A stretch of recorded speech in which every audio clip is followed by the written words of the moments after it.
finally, a chance to tell UGM kids that taking substance is inherently dangerous. First of all, ladies and gentlemen, they said that it's okay, we do our style, religious groups, then the government are going to do their style. Problem is overlapping, ladies and gentlemen. Overlapping, because in that particular scenario, the program that will also be run by the government and also by the religious group, and that's not going to work in a better way than it did now, ladies and gentlemen. First problem, overlapping there. But second, ladies and gentlemen, let me take a look on their promise. They say that it is going to be accountable. First of all, ladies and gentlemen, they fear God. Yeah, right. Problem in Indonesia is your minister of faith may be the one who's most corrupt, ladies and gentlemen. Statistics shown that the institution which is known to be highest ranking of corruptions is one, police institution. I'm sorry. Secondly, judiciary. But thirdly, ladies and gentlemen, minister of faith that is filled with religious people and is taken from many religious organizations. Answer that, ladies and gentlemen. That's why.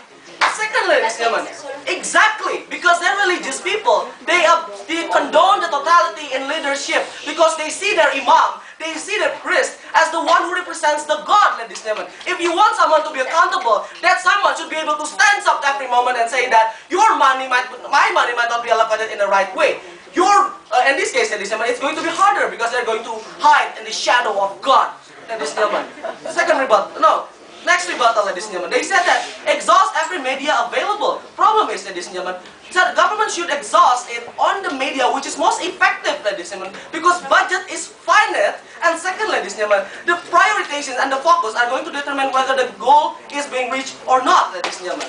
That's first problem. Second problem, effectiveness, ladies and gentlemen. They are down to earth because the bureaucracy is shorter. Yeah, damn straight. The problem with that, ladies and gentlemen, it is going to create a weaker surveillance and monitoring system, ladies and gentlemen, because my partner have told you that the complexity of bureaucracy promise you that you could have more check and balances, not only from the commission, but also from your parliament, ladies and gentlemen, local parliament or the national parliament. The point is, ladies and gentlemen, if the government are the one who's doing this, you could stand up and say, look, government, I don't like the way you do it because it's wrong. But if in this case it's the religious institutions, one, ladies and gentlemen, you might not be able to protest the other religious groups organization, right? But second, ladies and gentlemen, the religious group organization might hinder the ability or the confidence of you wanting to protest in the first place, ladies and gentlemen. No. Lastly, ladies and gentlemen, negotiation and discussion.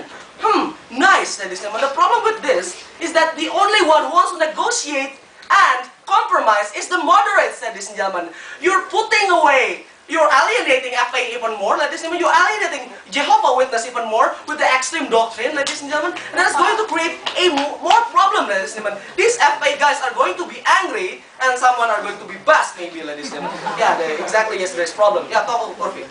We think that once you come to the government cycle, you will be able to be monitored and assisted through the parliament process. Number two, if you complain about corruption, increase your law enforcement, they can also be actually monitored by that and assessed by that.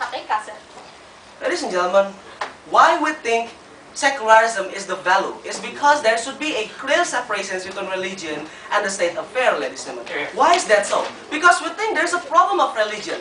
It makes people sensitive, ladies and gentlemen. The problem with the sensitivity is that it might react to social stigmatizing. The problem here, ladies and gentlemen, when you prioritize the budget which is given by the government, the problem will always occur because the other side of the group might think that, no, my government is prioritizing too much on my counterparts, not to me, ladies and gentlemen. That is going to create a social tension in itself, right? But second problem in that, ladies and gentlemen, this is going to be particularly difficult in a specific demographic area in which one particular religion is the majority, ladies and gentlemen. For example, like Aceh, will it be fair for the Christian, ladies and gentlemen, in that particular way? Because we think that zealotry might contribute to this problem, ladies and gentlemen. Because exactly, your incentive is to find more lambs, to find more brothers to your religion, ladies and gentlemen. The religious groups might use this as a political tool to gain access and support for other people, ladies and gentlemen. This is going to create a only tool for advertisement for these people. And that's wrong, because in this case, it's a state-sanctioned religious advertisement, ladies and gentlemen. It's going to be very sensitive. It might invoke the anger from the other side of the religion, ladies and gentlemen. So there will be no discussion at all in this case, ladies and gentlemen.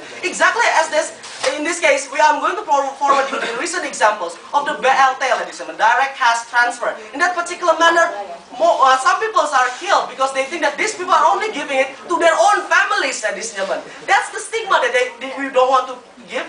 And this is including welfare, ladies and gentlemen, one of the basic needs of the society that should not be colored by the religion, ladies and gentlemen. That might invoke protests and, in this case, social tensions. No. Second, extension.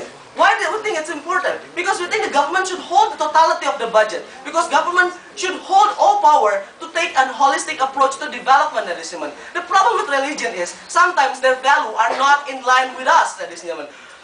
In Millennium Development Goals, one of the goals that we are trying to achieve is achieving universal primary education and gender equality, ladies and gentlemen. Women empowerment. In this case, some religious groups might not have the same values of women empowerment, ladies and gentlemen, particularly in Islam. Sorry to say. The problem is, not all Muslims are really accepting women empowerment as one of the primary goals, ladies and gentlemen. In that particular way, the government then are going to be hindered in terms of reaching the goal of women empowerment in the first place. Not only one, that religious groups might never create that program in the first place, but second, ladies and gentlemen, even if these religious groups are not creating and the government can create, then it means the government's budget are going to be decreased, ladies and gentlemen. And the effectiveness of that particular programs is left to be questioned. So, UNPAD. What we want to see here is that we want the religious organization delivers the need of the government that fits with the need of religious organization itself.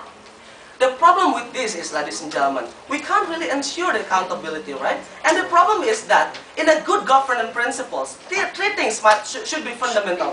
One, fairness, ladies and gentlemen. Secondly, accountability. We've explained that. But lastly, ladies and gentlemen, acceptance. Now, they said that people are going to accept because it's humanitarian based, ladies and gentlemen. What about specific religious believers that thinks that it might be a missionary mission, ladies and gentlemen. It might be a religious mission. People in Aceh, some groups in Aceh are not accepting any fund or any aid from a Catholic organizations because they think that it might try to convert them to other religion, ladies and gentlemen. This is a problem because there will always be that barrier that makes people think that religious institutions are trying to do something to me. I'm not going to accept that because in that particular way, I'm surrendering my faith to my God, ladies and gentlemen, because I am now and effectively are being helped by a non-religious believer, ladies and gentlemen. In that particular way, it's dangerous. Why?